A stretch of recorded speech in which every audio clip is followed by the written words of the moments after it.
Hi, magandang araw po sa inyong lahat for our second reading of the day today. Tingnan naman po natin kung ano po ang makikita natin sa second reading of the day today.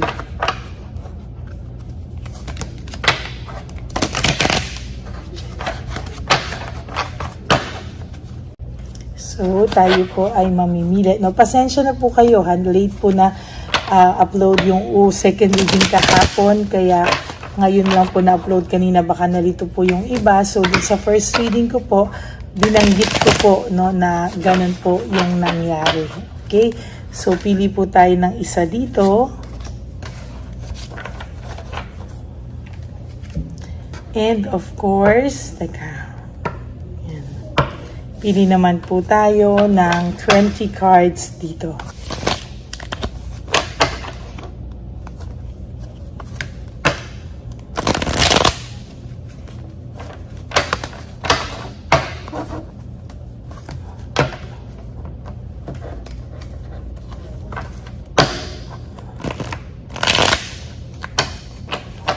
Okay. Pili na po tayo ng 20 cards. 1, 2, 3. Kalat muna po natin.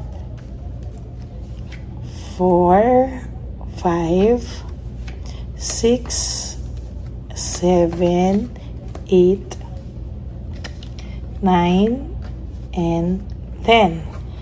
Palasahin ko na muna po ulit I want to get another 10 cards.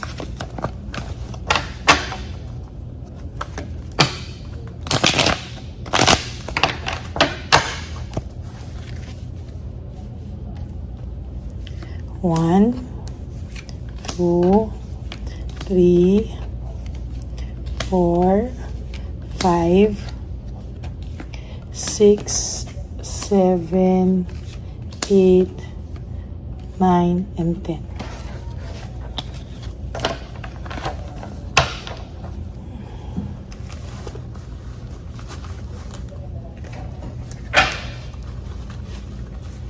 Okay. So, itabi muna po natin to. Huwag niyo pong skip to kasi dito po ako kumukuha ng energy para po sa ating lahat. Sa inyong mga babasahan ko ay dito po ako kumukuha ng energy. Okay, 0303 taking chances, This is success, knowledge, friendship, impatience, freedom, and optimism.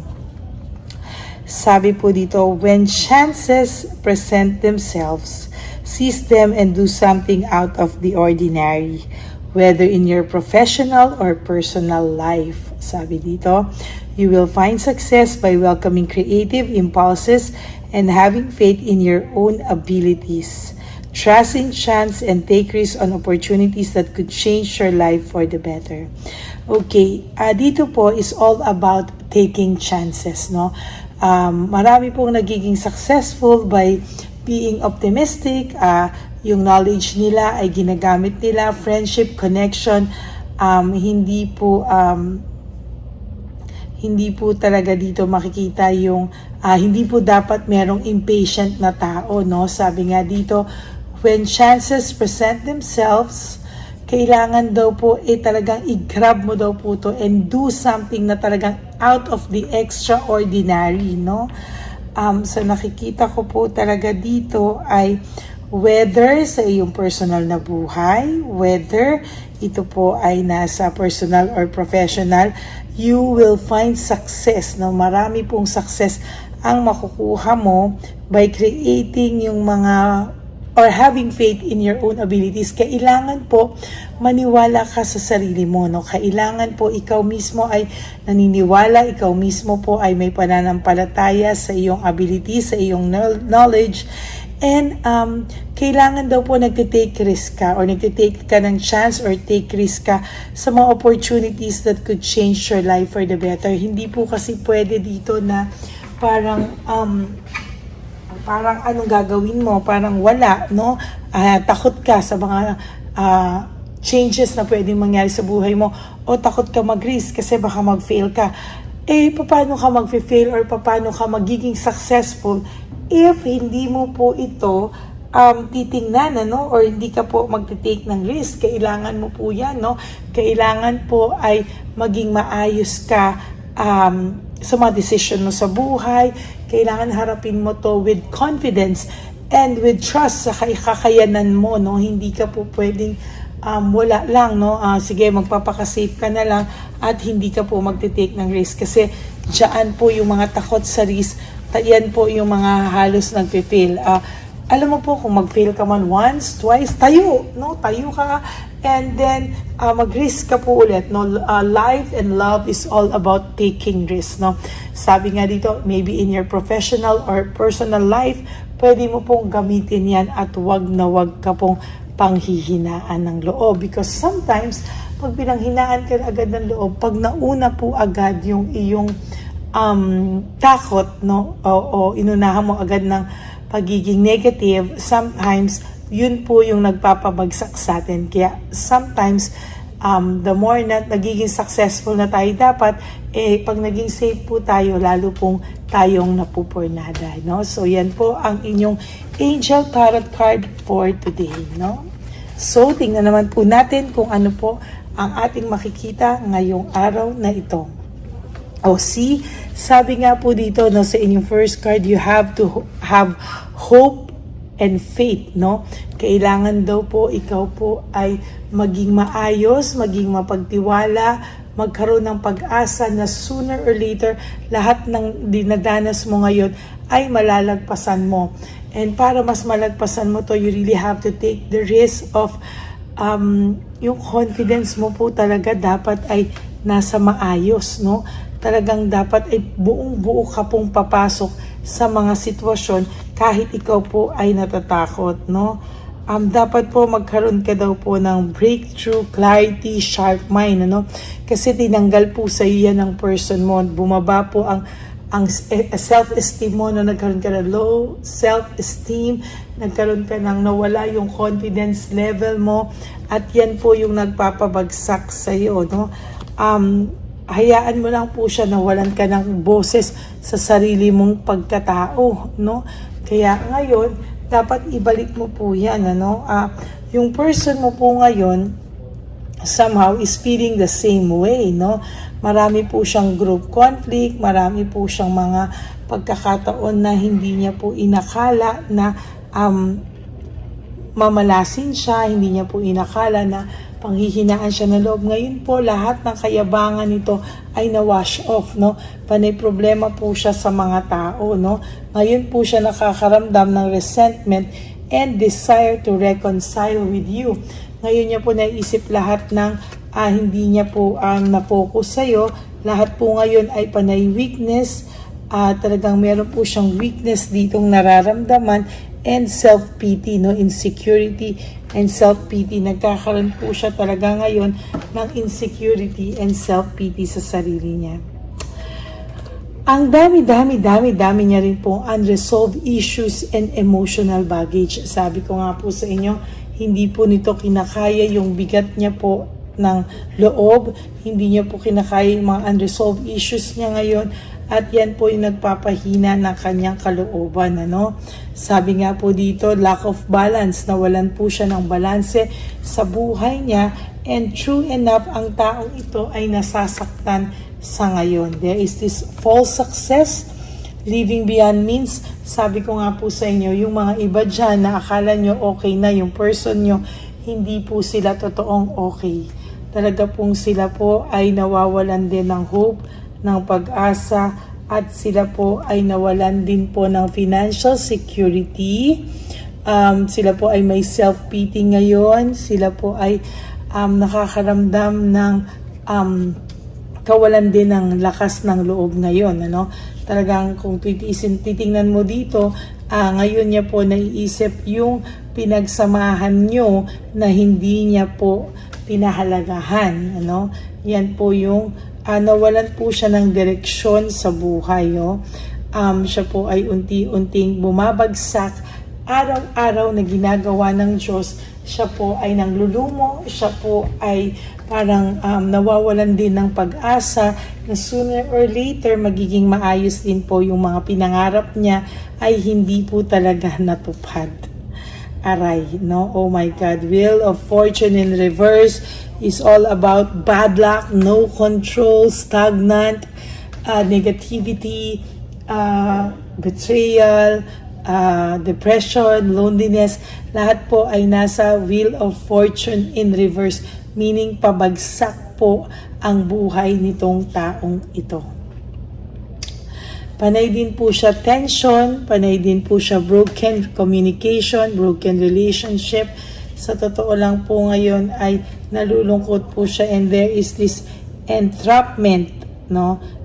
And self-victimization. Talagang sa nakikita ko po ngayon ay hirap na hirap po ito. Pero dahil po sa sarili niyang kalokohan, dahil po sa sarili niyang kalokohan, meron po ako nakikita ditong fear of change and fear and confusion, ano? Natatakot siya sa mga bagay-bagay ngayon, and sa nakikita ko po ay mako-confuse pa po ito sa mga susunod na panahon, ano? There is also this impulsiveness, no? Naging impulsive po kasi siya at hindi niya po kinaya yung mga desisyon niya po ay bara-bara. Kaya siya po ang reason kung bakit kayo po ngayon ay nasira, no? Na nag-shatter dreams, lahat po yan ay nawala, no? Pag-give up din po ito, parang susuko na rin po siya because overwhelming po talaga ang mga nangyayari sa kanya dahil po sa naging dishonest siya and very unfair with you. Yan po ang inyong second reading of the day. I hope na naka-resonate po kayo, and if you do, can you please give me a like and comment down below para naman po makita ko kung ano po ang inyong mga emotions based sa ating second reading of the day today.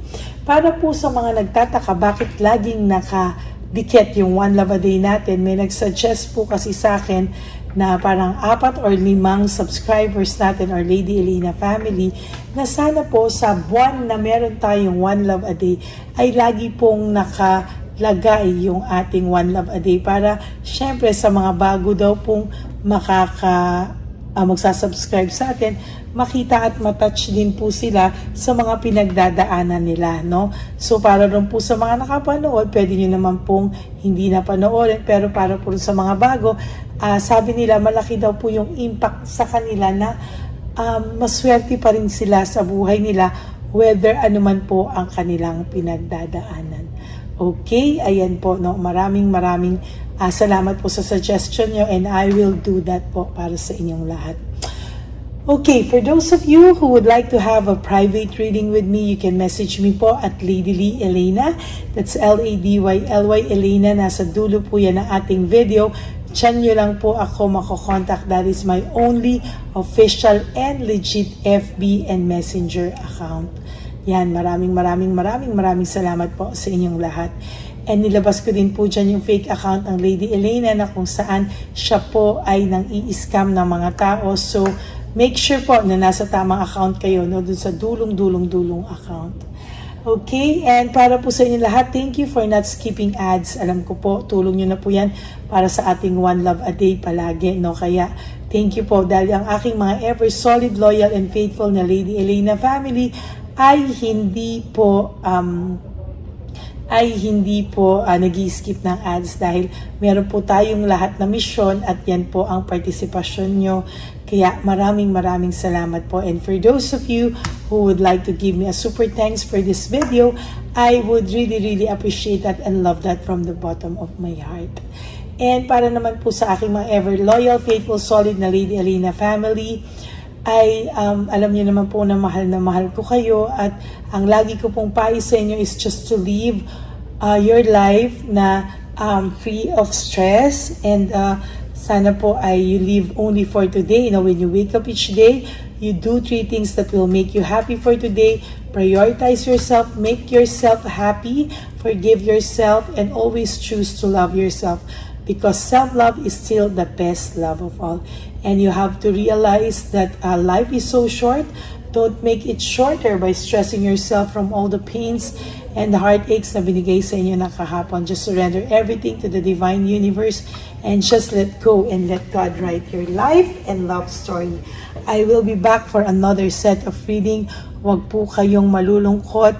Ako po ay magbabalik for another set of reading mamaya for your third reading for the day. Okay? I love you all and God bless you all. Bye!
Bigay ni Papa Jesus. Ano sa'yo?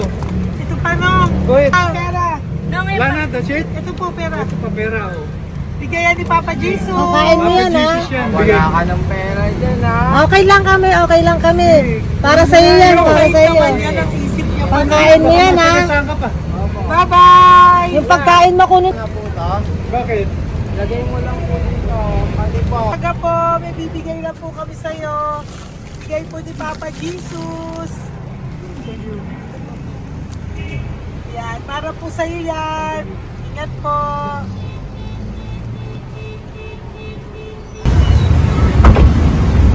Magandang tanghali po. May bigay po si Papa Jesus sa inyo. Salamat po. Ito po. Salamat po. Tigisa po kayo sa Pampaw. Thank you po. God bless po, nanay. Opo. Pangalaman po. God bless.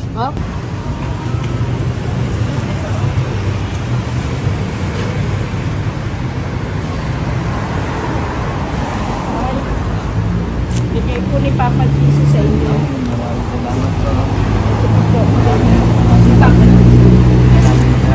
God bless po. Kuya, pangkain mo po yan, ha? Kain ka ba nandyan? Hindi po. Bigyan ko na Dito po, nanatimbahan po. Ah! Sa Music Ministry. Doon ka nakapwesto. Opo. Sige po, bye po. Shoutout po. Ingat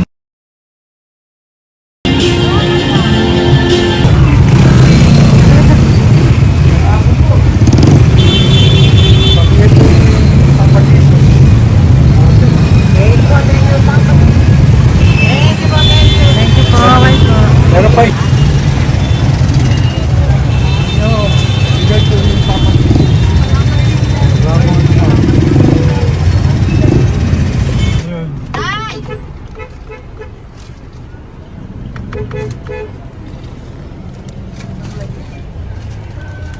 Yun. Tay, para sa iyo po, bigay po ni Papa Jesus. Papa Jesus, amen. Tay, bye-bye. God bless po, God bless.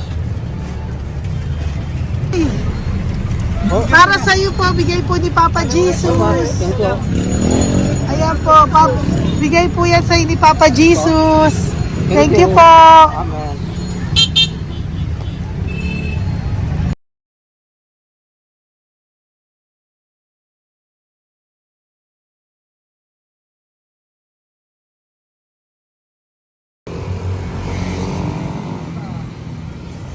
Bigay ni Papa Jesus.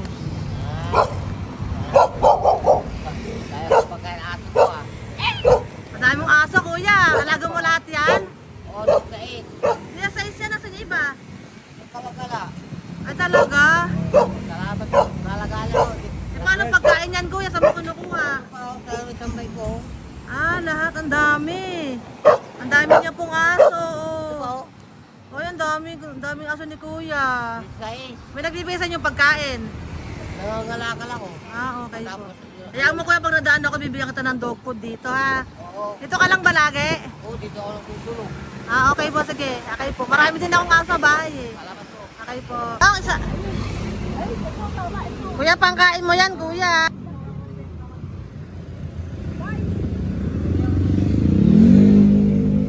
Nangangalakal ka, kuya? Sige po, thank you po. Maraming salamat, ma'am. May pagkain ka, nanay. Sa hirap ng buhay ngayon. Ba't nandito ka, nay? Tagasan ka ba? Yung arthritis ang sakit ko eh. Tagasan ka ba, nay? Sa plado eh. Sa Pladway. Oo. Okay po.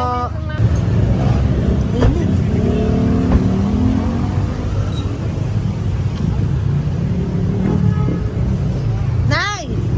Bibigay ako sa'yo. Matandaan mo na ako. Ito. Ako po. Pabigay Si po. tatay. Si tatay. Thank you, Nay. Bye po.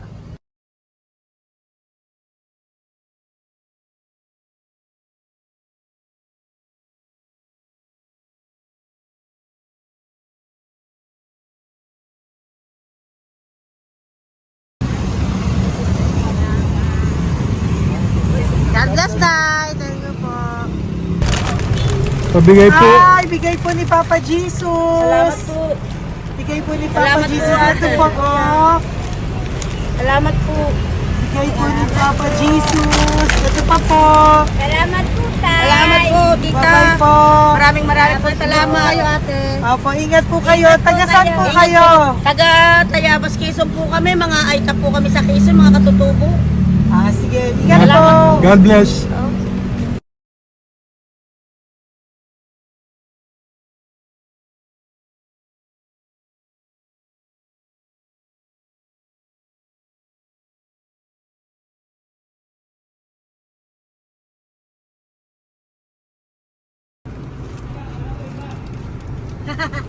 Tay, Tinatawag niya bigay po ni Papa Jesus. Thank you po. Ayan po. Sobrang Ang sipag mo naman, tay. sipag niyo naman po. Kanina po kasi, taglagas ngayon, taglagas. Pang merienda niyo po yan, Sige po, ha? salamat po sa inyo. Tapos yung road bags po, Kala ko uwi sino niyo may po. nabusinahan niya eh. Sige Thank po, you na bye-bye po. Thank you po. Salamat po. Bye-bye.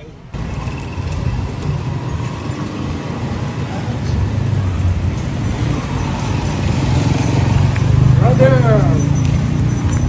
Basta. Pabigay ni Papa Jesus. Ang sa'yo. Ang kaya mo yan. Ba't hindi ka makatayo? Na ano ka? Okay. Sige, bye-bye. Hello po! Salamat. Para sa inyo po, bigay ni Papa Jesus. Thank you very much. Hindi po, bye-bye po. God bless you. Tay! Magandang hapon po. Bigay po ni Papa Jesus. Ito pa po, Tay. Para sa inyo po. Bye-bye po.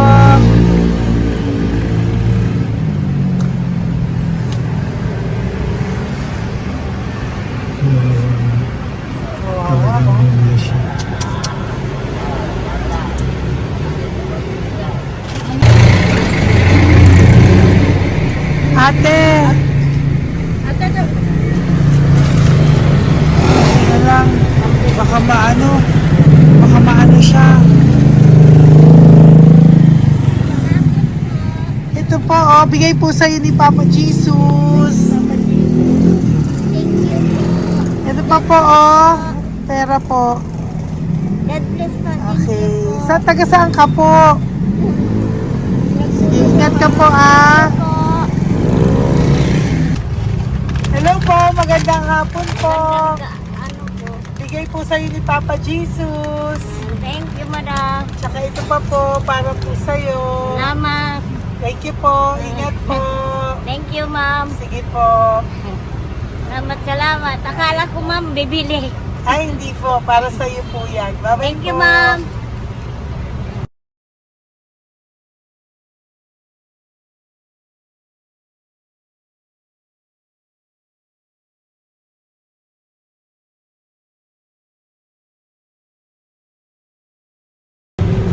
Hi. Hirap na hirap. Bibigay po ako ng goso. Hirap na hirap Dito siya. po tayo, dito sa kabila. Bakit mo siya lies pa yan? Kawawa naman. Tay, magandang araw po. Lord. Bigay po ni Papa Jesus. Ay, ito po, ano, pangdagdag po. Pagdagdag po, bigay po ni Papa Jesus. Thank you po. Thank you po. Kawawa naman. Diyos ko, hindi na siya makaano ko. Ano? Wala mo, hindi tataligid lahat. Ano kami yan, narinig ko lang. Siyempre, ang bigat niyan.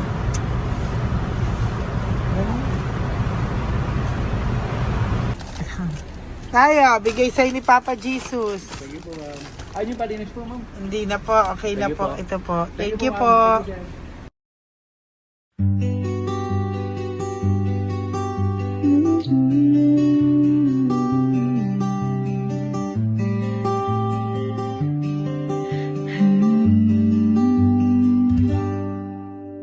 Nasa panahon ako ng kalungkutan, panahon na hindi ko alam ang gagawin. Nalilito, naguguluhan, nagtatanong sa sarili, ano nga ba ang gagawin ko? Nang biglang nag-browse ako sa YouTube at biglang lumabas ang channel mo, ang mensahe na noon ay nilabas mo. Angkop sa nadarama ko. Unang beses lang dumaan ang channel mo sa browser ko. Hindi ako nagdalawang isip na hanapin ang Facebook account mo at mag-message sa'yo. Agad ka naman sumagot sa mensahe ko. Hindi ko alam ang damdamin noon, dahil parang may sumungaw sa aking pag-asa. Nang kaliwanagan sa dilim ng gabi, dumating ka, ikaw ang sagot sa panalangin.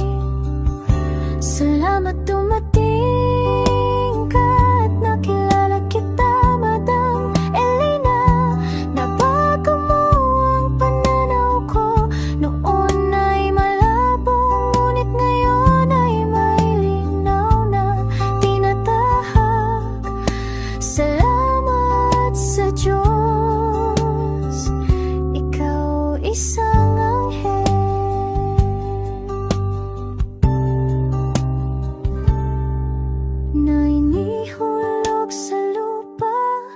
upang kami ay tulungan na